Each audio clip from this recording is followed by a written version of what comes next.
ఉప్పు తెల్లటి రూపు దాల్చటానికి, ఉప్పు కణములుగా ఏర్పడటానికి, ఉప్పు ఒక మంచి రూపులోనికి చేరటానికి, రూపాంతరం చెందటానికి మొట్టమొదటిగా సముద్రము నుండి వేరవుతుందండి. అది దేని నుండి?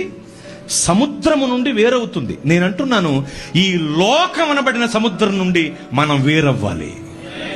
ఈ లోకం అనబడిన సముద్రం నుండి మనం వేరైనప్పుడు, ప్రత్యేకపరచబడినప్పుడు, ప్రతిష్ఠింపబడినప్పుడు, ప్రతిష్ఠితులముగా కొనసాగుతున్నప్పుడు క్రీస్తు రూపులోనికి రూపాంతరం చెందుతాం. ఒక రోజున క్రీస్తు రూపులోనికి రూపాంతరం చెందుతాం.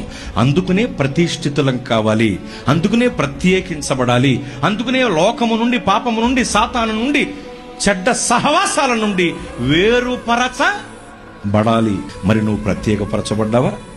ప్రత్యేకంగా జీవిస్తున్నావా? నువ్వు ప్రత్యేకంగా గనక జీవించగలిగితే, ప్రతిష్ఠితుడిగా గనక జీవించగలిగితే, నువ్వు నడిచే సువార్త రథంగా మారిపోతావు. లోకానికి క్రీస్తు పత్రికగా మారిపోతావు. క్రీస్తు దైవత్వపు కాంతి కిరణములను ప్రపంచమునకు పంచే దీపంగా వెలుగుతావు. బ్రతికున్న బైబిలు గ్రంథంగా ఉంటావు. అంతటి గొప్ప ప్రతిష్టత కలిగి మనం ముందుకు సాగాలి. ఇది అవసరం, చాలా అవసరం. కనుక